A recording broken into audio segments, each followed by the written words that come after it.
Millie Weaver reporting for Infowars.com. Well, I'm just chiming in right now to give you guys an update and tell you a little bit about what went down in Charlottesville, Virginia. So, the Unite the Right rally started out pretty peaceful. Initially, there were some opposition groups there as well. Looks like some church choirs. However, as soon as Antifa and Black Lives Matter arrived, it instantly went downhill and got pretty bad.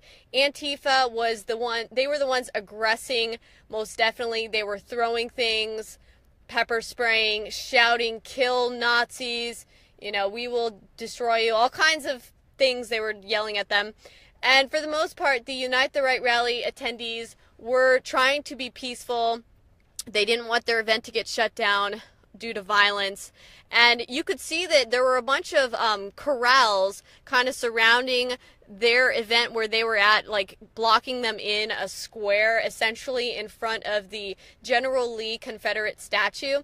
And you had police kind of at their backside and on their left and right side. And in front of them was Antifa, Black Lives Matter, and the crowd of Antifa and Black Lives Matter was rather large. It instantly started getting violent. I saw the Antifa have a cooler, and then they pulled this cooler out. Next thing you know, water bottles are being hucked, and water balloons are being hucked, and the water balloons were full of urine, feces, paint, just all kinds of chemicals. People were getting pepper sprayed. Our camera guy got pepper sprayed directly in the face by an Antifa guy, and he was blind for a good 30-45 minutes. He could not see at all, and it was horrible. His eyes were swollen.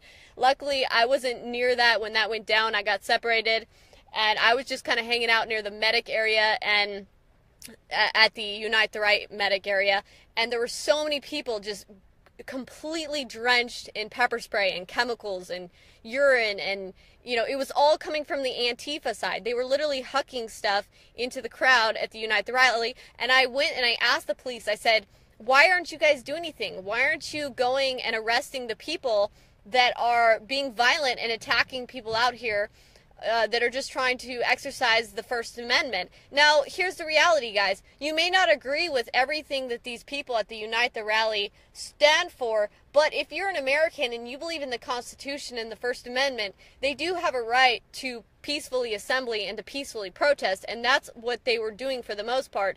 Then the Antifa came and the Black Lives Matter came to shut them down with the intention of being violent.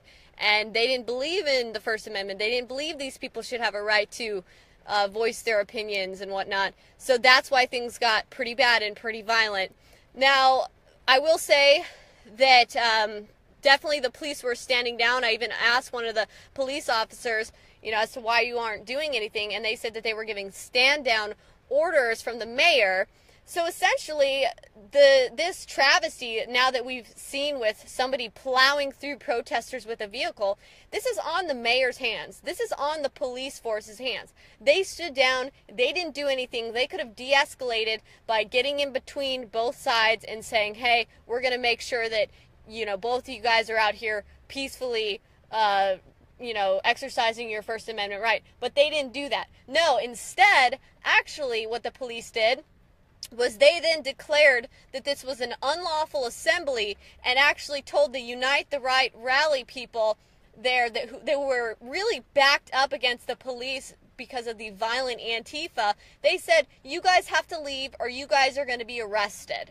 And I asked the officer, I said, well, is there any way we can leave the direction that you guys are and we can just remove these gates and go the direction you are so we don't have to go through the Antifa? They said, nope, you guys need to leave the way that you came in, basically go through the Antifa, or else you guys are going to be arrested. Everyone here is going to be arrested unless you have proof that you're a citizen.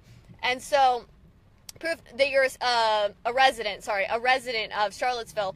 They basically said everyone needed to leave or you're going to be arrested. So, lo and behold, then the Unite the Right people have to literally walk through the Antifa, the Black Lives Matter, as they're literally throwing things at them, screaming at them, spitting on them, pepper spraying them. All heck broke loose. I mean, it was crazy, guys. And next thing you know, a national emergency is declared the National Guard comes in, and then that's your justification for a police state. And it definitely seemed like George Soros was backing the groups on the Antifa side and the Black Lives Matter side. And I really am suspicious that there were some deep state handlers at the spearhead of some of these Unite the Right groups that attended today. I feel like, you know, this definitely just had deep state written all over it, and this is how you justify a police state. This is what you do. And now, of course, you have the mainstream media out there saying that, oh, it's such a, you know, this is so horrible that this car accident happened, that people were hurt, but it's, you know, it's all these, whoa, all right, it is raining right now, guys. That was a big lightning. Okay, so they're basically saying that it's all the conservatives' fault. It's all their fault because they're the horrible ones that decided to have this rally in the first place.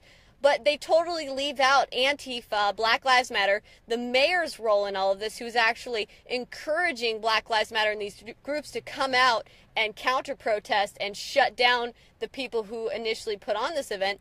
Whereas if everyone would have just ignored it, let these people have their protest, their rally, whatever, you wouldn't hear anything of it, and it would be ignored by the media. But no, it was too much like a deep state operation if I've ever seen it in my whole life.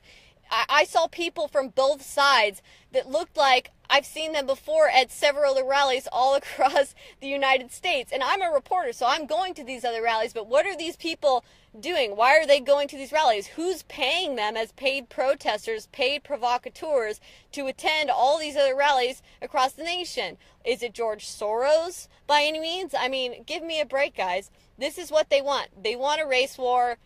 The deep state wants a race war. The deep state wants us to be fighting each other. The deep state wants us to act violent and stupid in the streets and to try and shut down each other's First Amendment, to make violent protests a thing in the country so that they can then say that we should get rid of and ban protesting, ban the First Amendment. I mean, it's cart before the horse. It's how it's a Hegelian dialect.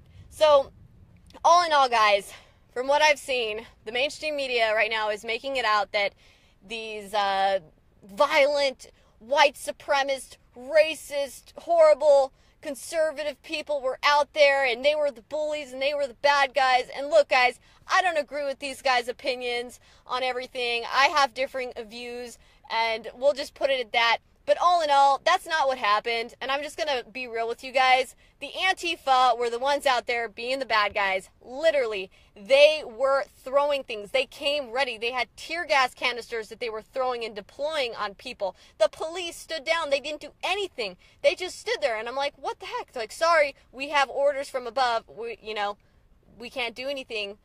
Basically, sorry, doesn't matter. Our oath of office means nothing because we just take commands from a mayor that wanted this all to go down in the first place. So, guys, that's pretty much all what happened. I just want to reiterate that I got pepper sprayed in the arm.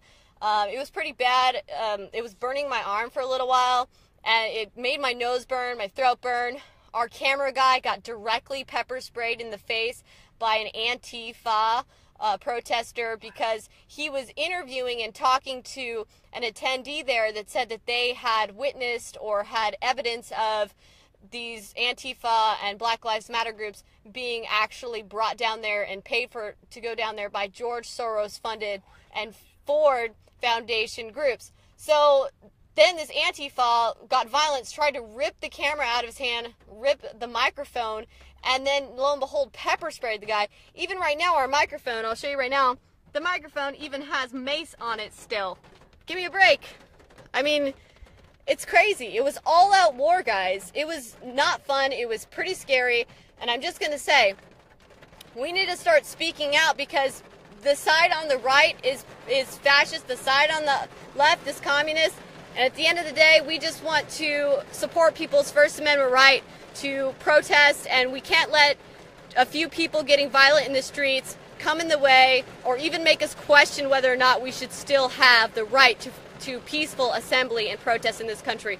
All right, guys, I'll be kind of updating on this as it goes along, and thanks so much for the support. Thanks for hanging in there with us, guys. Make sure you go to Infowars.com. Check out our store. We have some amazing products. Help support our cause so we can continue to do these awesome reports for you guys so we can go out there, and Alex can send reporters like me out there to go in the field and get the footage for you, so that you don't have to only hear the mainstream media who's going to lie and spin things and try to make things appear in a way that it wasn't actually what happened.